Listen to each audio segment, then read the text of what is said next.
अरे भाभी क्या हुआ, अभी तक भैया नहीं आए क्या? अरे मैं भी तो यही पूछ रही थी, कहाँ है तुम्हारे भैया? अभी देखते हैं। अरे बोलो, किसी ने देखा क्या? अरे मम्मी, भाई अभी तक नहीं घर आया। अरे ऐसा क्या, कुछ बात तो नहीं हो गई? लड़की के घर वाले तो सामने ही रहे थे, जाके बता कर क्या अभी हुआ? मैं बुला के लाती हूँ। अरे मम्मी जी, लड़की के पापा आ रहे हैं। अरे समधन जी, दमाद जी कहाँ है? पूरे घर में ढूंढ लिया, मुझे कहीं दिख नहीं रहे हैं। अरे हम भी तो परेशान हैं, जाएगा कहाँ? फूफा जी, मुझे तो लग रहा है लड़का भाग गया। ऐसे कैसे भागेगा? दहेज कम दिया हुआ इसलिए भाग गया। कम दिया है? ये सारे बर्तन, टीवी, फ्रिज, फर्नीचर, ये सब किसने दिया है? लड़की की पढ़ाई छुड़वा करके 4 पहिया गाड़ी खरीदी है, सारा कुछ तो हमने दिया है। रस्मों रिवाज में कुछ कमी हुई होगी। रस्मों रिवाज में वरमाला में 1000 रुपए दिए हैं, मुंह देखने में उनको 5000 रुपए दिए हैं, सब जगह तो पैसे दे रहे हो, ऐसे कैसे भाग जाएंगे? अरे मम्मी जी, मुझे तो लग रहा है लड़की में ही खोट है, कहीं लड़की बच्चलन तो नहीं फूफा जी? अब आप कुछ ज्यादा नहीं बोल रही हैं? ऐसी परवरिश दी हमारी लड़की को, घर से कहीं बाहर भी नहीं निकलने दिया, किसी लड़की को जानती भी नहीं है, इतनी सुंदर संस्कारी लड़की है, क्या बात कर रही हैं आप? आप ही ने पसंद किया था ना? इन्होंने जैसे बताया था वैसे ही किया था। पसंद करती कैसे नहीं? ऐसी लड़की पूरे बिरादरी में नहीं है, इतनी सुंदर सुशील। तुम्हारे लड़के में कुछ कमी है क्या? मैं क्या जानूं? बेटा देखो, ये लोग क्या बोल रहे हैं तुम्हारी बहन के बारे में। अच्छा, मुझे तो लग रहा है कि जीजा का ही कोई चक्कर चल रहा है, क्योंकि आजकल फोन में दिखते रहता है ये सब। ऐसे कैसे बोल सकते हो? आपकी बेटी अकेली संस्कारी है, मेरा बेटा कितना संस्कारी है बताए? कि लड़की को मुंह उठा के नहीं देखता है, लाखों की रिश्वत देके उसको सरकारी नौकरी लगवाया है। कहीं के बदचलन लड़की आ गई है, मेरे लड़के को क्या कर दिया पता नहीं। क्यों सुशीला, अभी तक आया नहीं? ऐसी क्या बात हुई? तुम दोनों आपस में पसंद करते थे ना एक दूसरे को? मेरी पसंद मुझसे पूछा ही कब गया? हम लड़कियों को तो बस घर वालों की बात माननी होती है, जो किस्मत में लिखा था वही मिला है। अरे भैया, आप यहाँ अंधेरे में क्या कर रहे हो? अरे भैया, यहाँ पे बैठे हुए हैं। अरे बोलो, यहाँ पे बैठा हुआ है, सुशीला अंदर इंतजार कर रही है। फूफा जी, भैया यहाँ बैठा हुआ है। यहाँ क्या कर रहा है, क्या हो गया? कोई नाराजगी है क्या दमाद जी? नाराजगी कुछ नहीं, तुम हटो यहाँ से, मुझे किसी से बात नहीं करनी। अरे तू तो उसका बचपन का दोस्त है, थोड़ा बता कर क्या बात हुई? अगर मैं देख, आप सब हटिए। क्या हुआ भाई? अरे यार, इतना परेशान करके रखा इन लोगों ने। क्या हुआ क्या हुआ? तुझे पता नहीं क्या क्या हुआ?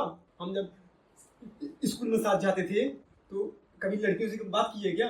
एक बार पता है ना, वो बगल से एक लड़की निकल गई थी, तो मेरी टांगें थाम गई थी और जबान से एकदम आवाज नहीं निकल रही थी, जैसे ऐंठ गई हो। अब ऐसा पूरा रहा है परवरिश अपन की, और कभी किसी से बात करने का ना मौका मिला, ना कभी किसी ने करने दी। इतना डर भरा हुआ है, उस सुशीला के सामने जाने में जान निकल रही है। तुझे तुझे तो पता है ना? क्या पता? अरे वो तो ओपन की थी ना मगर वाली, वो उसके साथ मोनू के साथ भाग गई थी, और फिर पता चला कि मोनू ने दारू पी के उसको मारा, और जब वो लौट के आई तो घर में नहीं किसी ने उसने दिया, और फांसी लगा के मर गई थी वो। मुझे तो ये पता है कि पंकुड़ी भी भाग गई थी रिंकू के साथ, और रिंकू का क्या हुआ वो भी नहीं पता। हाँ तो वही तो मैं कह रहा हूँ यार, कि घर वालों ने अच्छा ही किया कि हमें बात नहीं करने दी। और क्या क्या क्या चल रहा है, नीला ड्रम पहाड़, कैसी कैसी घटनाएं हो रही हैं, और इसीलिए तो मुझे सुशीला के सामने जाने में डर लग रहा है। क्या क्या बोल रहे हो तुमने ये 2 नाम सुना है? ज्योतिबा फुले और सावित्रीबाई फुले, ये भी पत्नी पत्नी थे। इन्होंने समाज सुधारक का बढ़िया आंदोलन चलाया। मैंने नहीं सुना है। तब तो तुझे याज्ञवल्क्य और मैत्रेय का भी पता नहीं होगा। कौन है ये लोग? ये भी पति पत्नी थे, जिनकी ज्ञान सब जगह फैली हुई है। हाँ तो होंगे पति पत्नी, पर तू क्या कहना चाह रहा है? मैं ये कहना चाहता हूँ कि जब लड़का लड़की बात करेंगे तो रिंकू पिंकू जैसे ही कैसे होगा? ये सभी तो हो सकता है जैसे ये लोग रहे। हो सकता है, पर अभी मैं क्या करूं? पहले तू उठ और मेरे साथ चल। पहले ये ले और तू सुन। 2 जीव हैं, आपस में उनको हंसने खेलने दो, बात करने दो, और सही शिक्षा दो जिसमें उन्हें समझ में आए कि चेतना का कितना महत्व है, देह का कितना महत्व है। उनको आज़ादी दो कि वो एक दूसरे से ऊंचे मुद्दों पर बात कर सकें, और वो ऊंचे मुद्दों पर बात कर सके इसके लिए उन्हें शिक्षा दो। दमन मत करो, शिक्षित करो। वो लड़की बाद में है, इंसान पहले है। इंसान को इंसान की तरह देखना सीखो, इंसान से इंसान की तरह बात करो।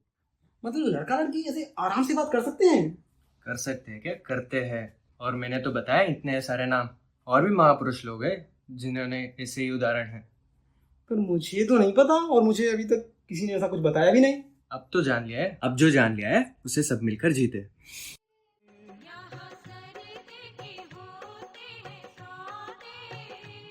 आज आशिकी इतनी सस्ती नहीं है।